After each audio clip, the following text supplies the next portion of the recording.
วันเขาก็ฝนตกเมื่อเช้าในเชียนห้องทุกคนฝนตกเช้าสบายดีพบกับเบาแอบ้านนาอีกเช่นเคยเด้อมื้อนี้กับเบาแอบ้านนากะสิไปกะไห้เด้อทุกคน หลังจากเฮาไถไห้ไถนาเสร็จแล้วเฮาก็สิไปกะไห้ไปเบิ่งสวนมันว่ามันขึ้นงามส่าใดแล้วหรือว่าหญ้าขึ้นหลายส่าใดแล้วก็ยังบ่ทันฮู้ทุกคนกะมื้อนี้ก็สิไปเบิ่งสวนมันทุกคนไปว่าจังได๋ก็ไปติดตามรับชมกันเลยทุกคนนี่หมอน้อยก็เตรียมอยากไปนํอยู่ให้ไปนำแม่อยู่กะหน้าก็บ่ไปนี่อยากไปแต่เจ้าของอยู่สวนใกล้ก็ใกล้สิแล่นนำทันบ่ฮะแล่นนำทันบ่ฮะอีแดงนี่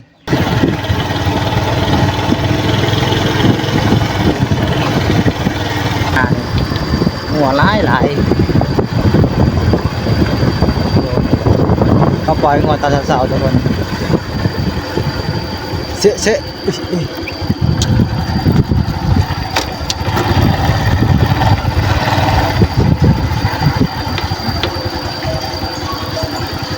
เฮ้ย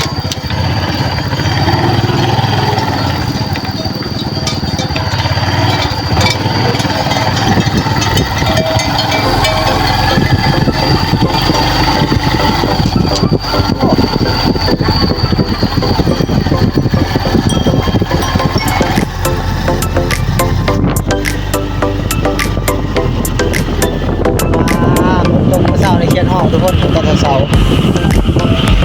โอ้ตาย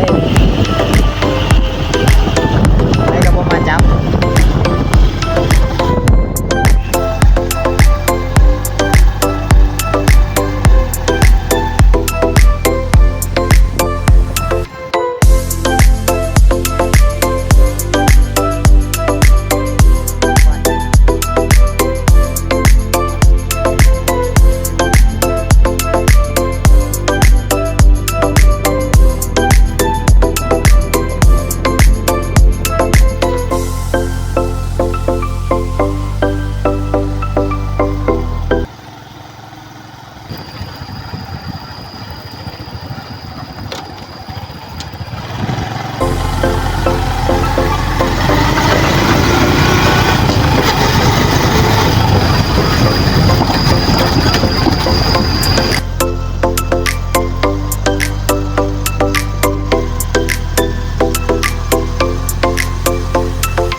เฮ้ยโย่ตันทางกันเลย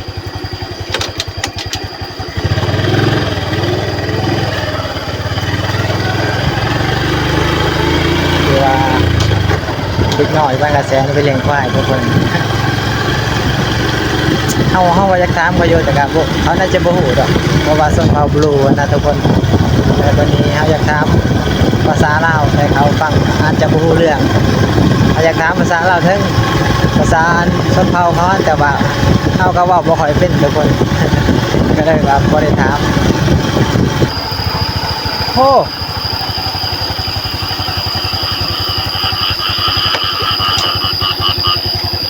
นตกแห้งทุกคนเลยเครียดห้องสวยวันนี้เครียดห้องอยู่บ่มีอย่างอื่น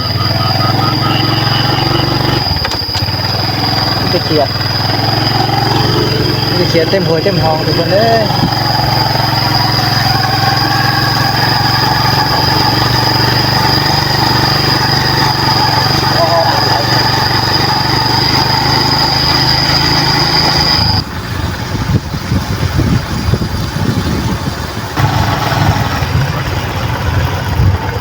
ทางยากเว้ยนี่ฮอดทางแวเขาแล้วทุกคนไปสวนเฮา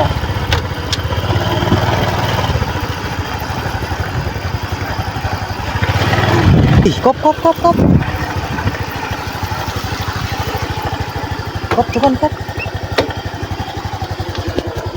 ไข่เดี๋ยวผมมองกบก่อนทุกคนกบลายเลย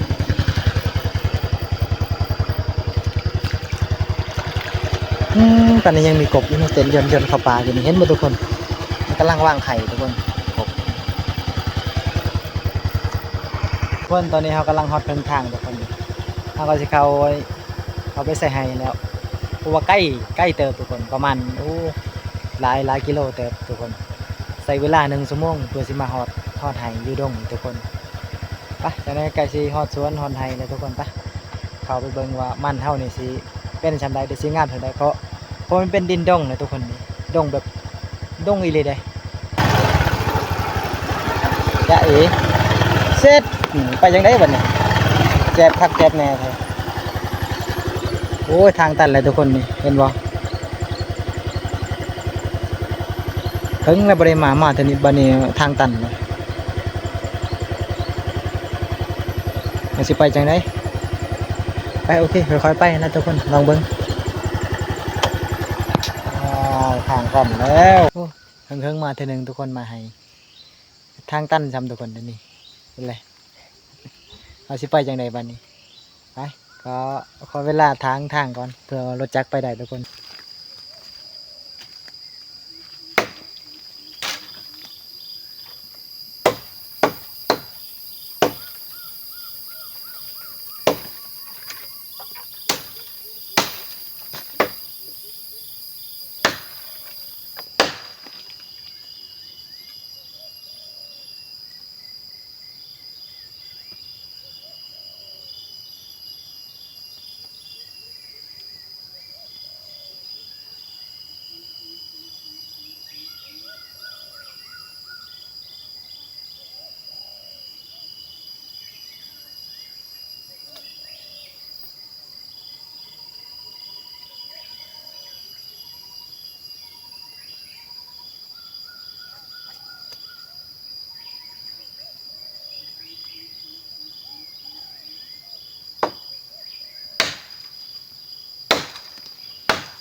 นุ่งลายเลย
ไม่เล่นกระลุก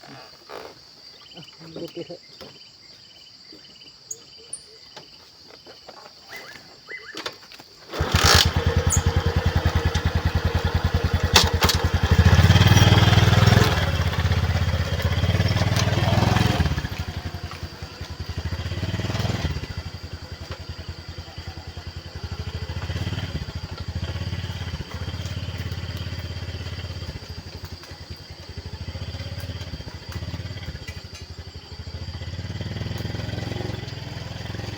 อเคตอนนี้เราก็มาฮอดไร่ฮอดสวนแล้วทุกคนนี่บรรยากาศก็สิประมาณนี้ทุกคนมีแต่ไร่มีแต่หญ้า พาทุกคนไปหาเลาะเบิ่งก่อนนี่บรรยากาศมีแต่หญ้า เบิ่งนี่หญ้าลายเลยเพราะว่ามันเป็นตีนภูสังแหทุกคน เป็นนันตีนแบบเอียงว่าภูเขาอะนะว่าง่ายๆซะติดกับภูสังแหนะก็เลยแบบหญ้ากันลายจังซี่แหละไปโอเคทุกคนเดี๋ยวจะพาทุกคนไปเลาะไปชมเบิ่งบรรยากาศว่ามันสิได้สิเป็นซำใด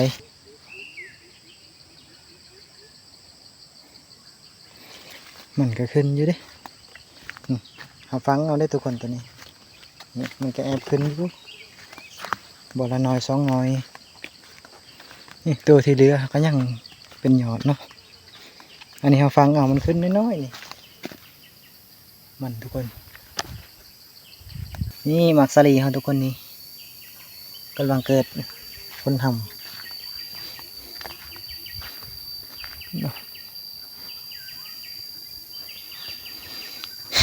ต้นนมหัวไฟหล่นนะ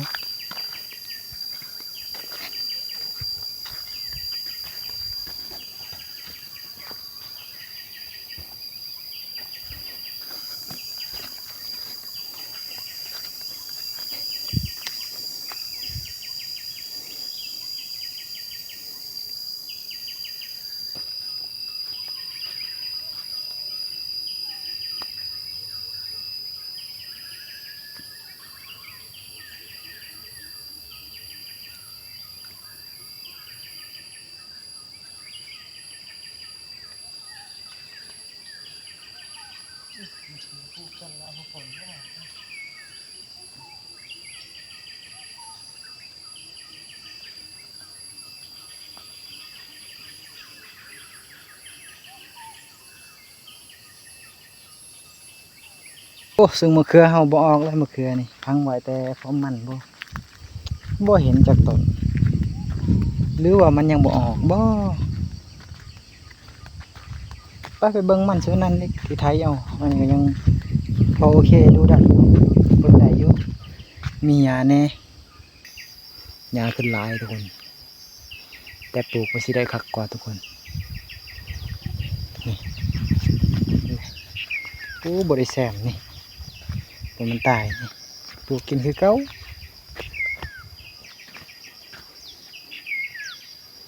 ถือว่าโอ้มันก็หลายหญ้าก็หลายแห้งทุกคนพวกอีตูทุกคนเอาสิกลเมื่อมาแรงนี่พวกอีตูไทยหรือว่าใบกะเพรานั่นเองทุกคนภาษาไทยวะอุ้ยหอมมันดีงานเข้าไก่ซื้อได้นี่มันเกิดธรรมชาติทุกคนมันเป็นเหือใบกะเพราเหือเฮาไทยทิมมันยังบ่ตายอยู่สรุปแล้วมาเสียยามันนี่ทุกคน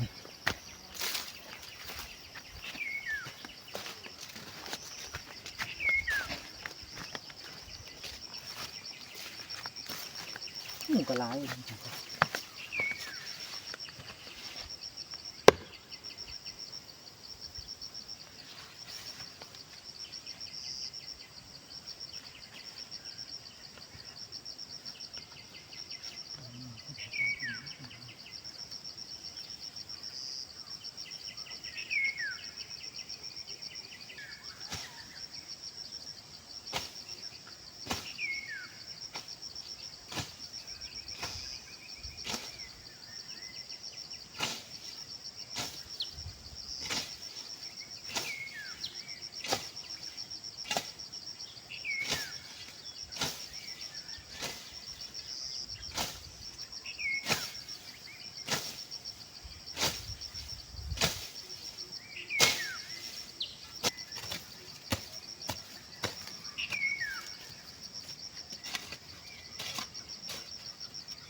เคทุกคน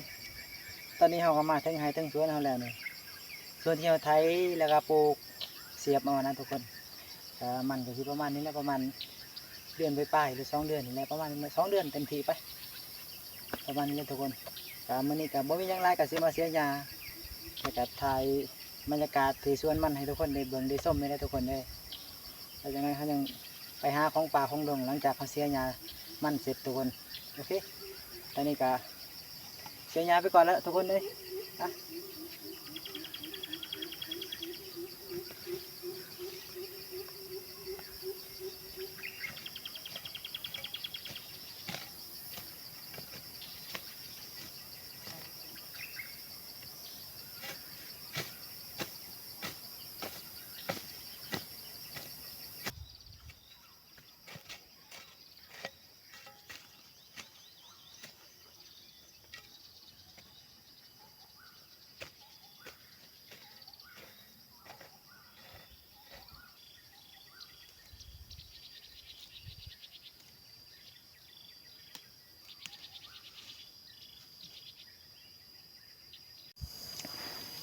โอเคทุกคนหลังจากเขาก็เสียหญ้าเสียหยังก็แล้วก็บ่ได้แล้วเขาสิพักผ่อนแล้วทุกคนเมื่อยเลยแล้ววันนี้เขาสิไปเอาของป่าซึ่งสิเป็นมังใหม่อยู่ในป่าในดงนะทุกคนไปเอาน้ำกันเลย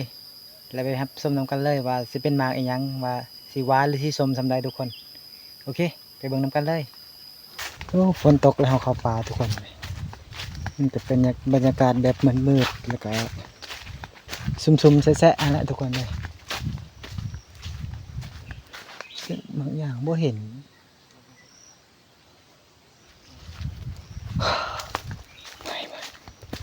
เหนื่อยเสียยาไปหาหมากใหม่มากินแก้เมื่อยกันต่างคนเที่ยวบ่นี่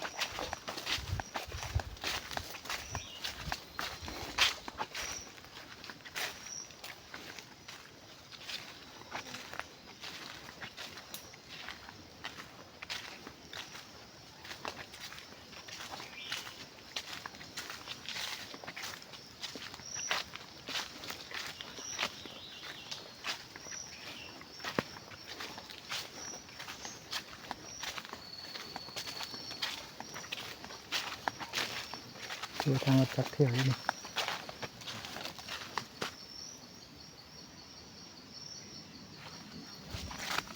ไปตัดเขือกระปอกปะนี่ฮะ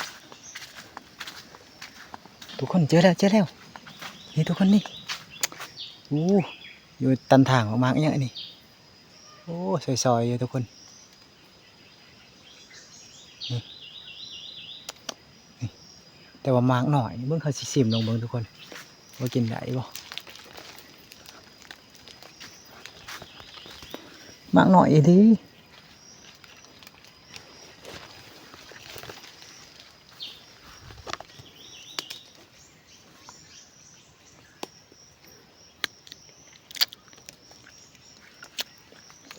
หวานทุกคนเลย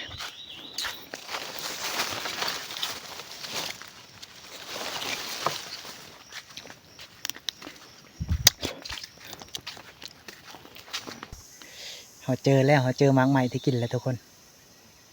โอ้ยลุงมากัดเขาเจอหมากใหม่ที่เขากินได้แล้วทุกคนโอเคบัดนี้แล้วหวานปากเลยทุกคนไม่ต้องไปเลาะไปไกลยังเธอว่าได้เลยโอเคอยู่มายังโอเคนี่เบิ่งน้ำกันเลยทุกคนนี่คนอีเทิงคนล้ำใช่เขาจะขึ้นเอาทุกคนโอเคทุกคนเขาจะขึ้นเอาแล้วไปนี่ทุกคนเลยเยอะเลย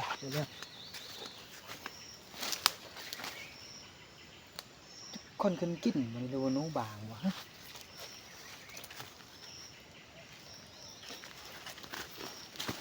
เห็นมาทุกคนในมากมันดกเลยเดี๋ยวจะขึ้นเอาแล้วไปนี่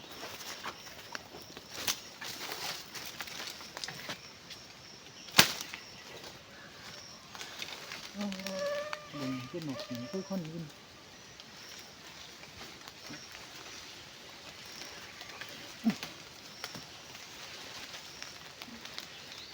หวานจากส้มไม่ทุกคนเลย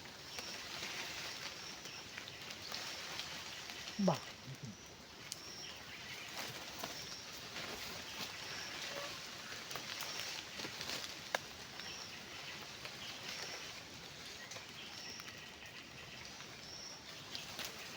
เรากินผลไม้ป่าเห็นไหมเลือดหมด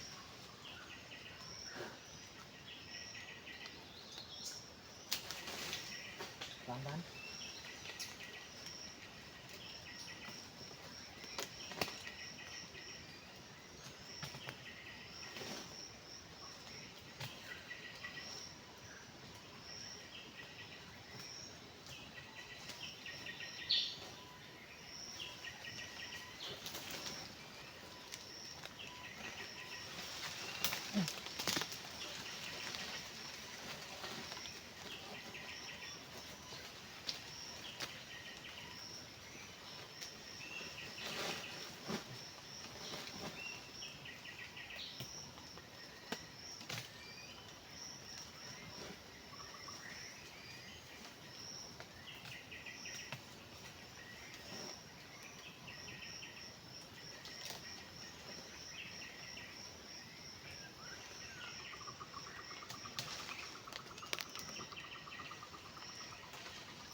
แล้วทุกคนนี่โอ้เมื่อยเลยขึ้นเอาสูงเติบหวานหวานแบบบุมีกันชมกันเปรี้ยวเลยทุกคนหวานแบบนี้เลยและไหนมันนี่ทุกคน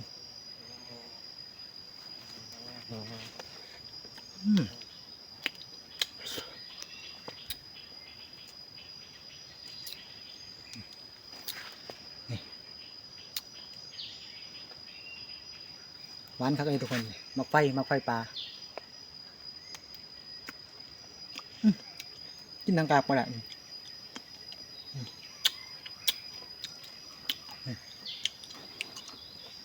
กินทางกาบได้เลยทางเปลือกมันแต่ว่าชีมสมเด้อเปลือกมันเด้อแต่ว่า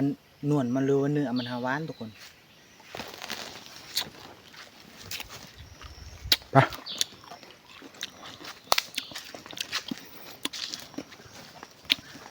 นี่คือเนื้อหมากมันหมากไอ้ช่างมงคุดแต่ว่ามงคุดมันสี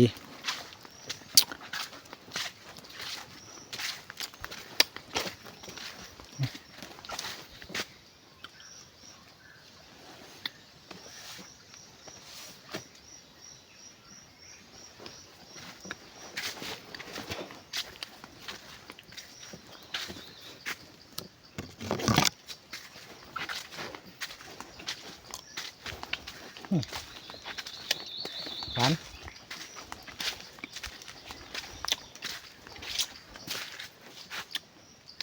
ตัวนี้มั้งเนาะของดีให้กินอย่าง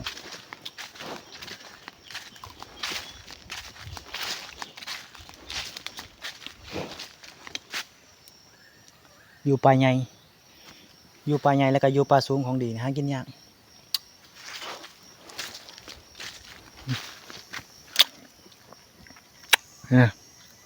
เหลืองๆฮะนี่เหลืองๆนี่เห็นมันแหละซอยๆอยู่นี่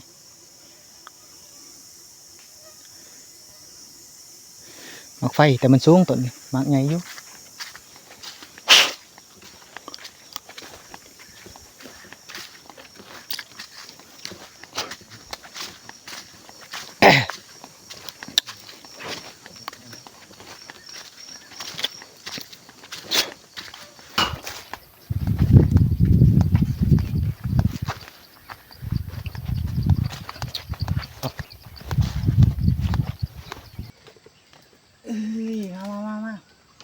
มาทุกคนมากินมักไฟน้ำกันนี่กินมักไฟน้ำกันมาโอ้ไปหามักไฟมาจนเมื่อยสักเมื่อยก่อนโอ้หักไปเนาะเตียงนี่ ยังบ่มี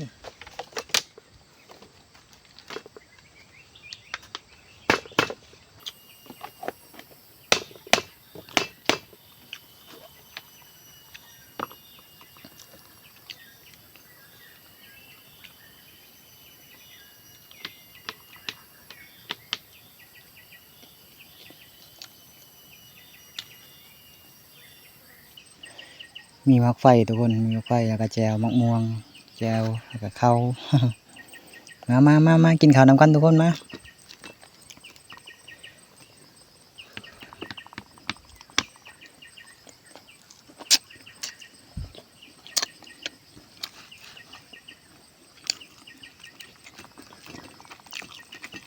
เดี๋ยวมาแล้วยุ่งร้าย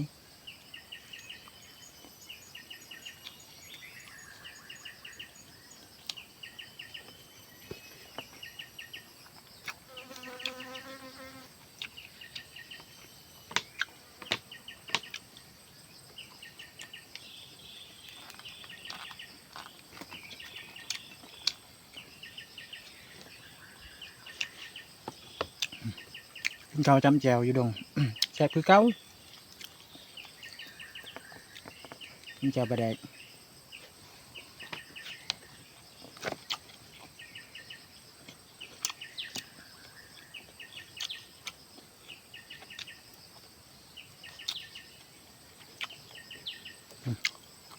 ไป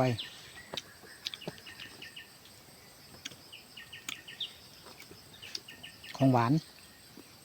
หากินได้ทุกคนหากินได้อยู่ตามป่าตามดงหากินได้กันอยู่ในเมืองกับบ่มีนอกจากซื้อกินทุกคนประมาณ2-3ต้นแล้วแต่ก็จำเป็นต้องบักได้ทุกคนคันบ่บักก็บ่ได้ให้คันบ่ได้ให้ก็บ่ได้ปลูกเราจำเป็นต้องบักอยู่บ้านนอกของนาถ้าบ่เฮ็ดอาชีพนี้แล้วบ่มีอาชีพอื่นเฮ็ดเลยทุกคนเลยอยู่บ้านนอกของนานี่เพราะฉะนั้นแล้ว อย่าดราม่ากันได้ทุกคนเป็นเรื่องธรรมชาติได้อยู่พี่เราต้องทางไร่ทางสวนกินปลูกเขาแน่ปลูกอันอื่นแน่มักสลียังก็ได้มะข้าวโพดนะ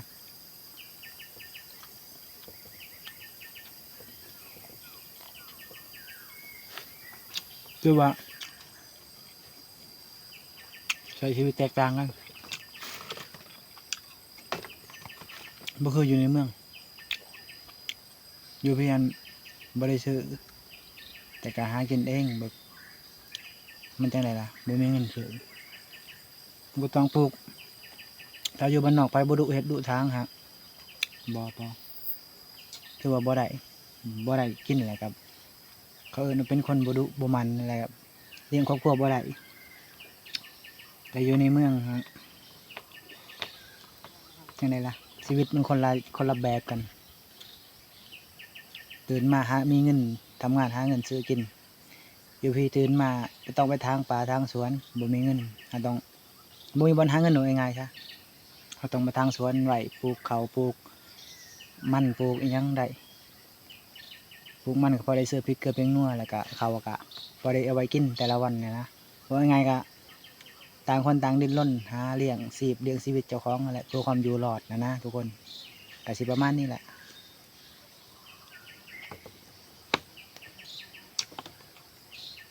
ตามมาดีบ่ดีได้อยู่บ้านนอกก็ดีแบบนึงบริบูรณ์ว่าอยากจะกินเขาเอาปลูกไว้เลยเด้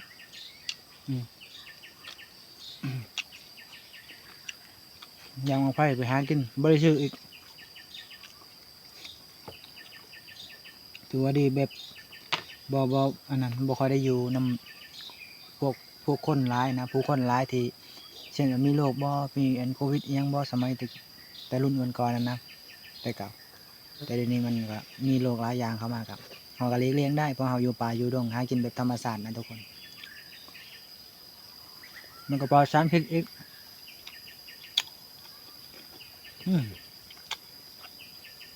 มากมายคือใหญ่มากเนี่ยไม่มีการใช้ปุ๋ยไม่มีการยังเลยไม่ได้ออร์แกนิก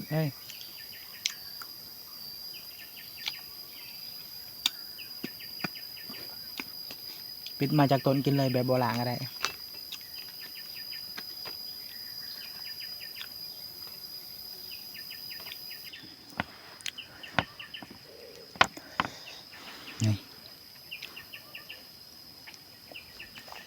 มาทุกคน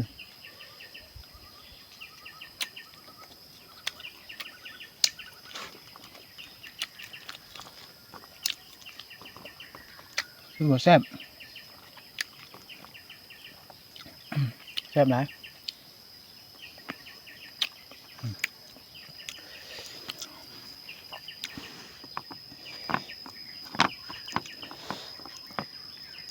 เจียวก็ตำเอาเองได้บ่ได้ซื้อเลยทุกคนเลยแซ่บบ้านเฮาเจียวบ้านเฮานี่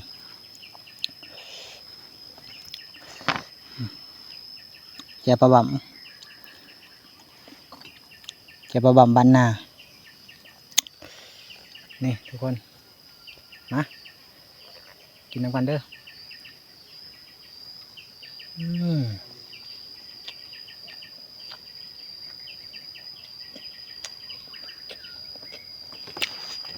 ดูว่าแซ่บ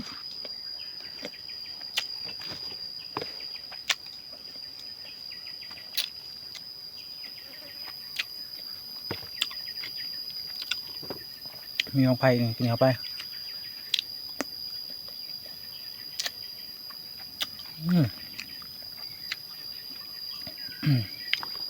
ถือว่าออกหวานๆทุกคน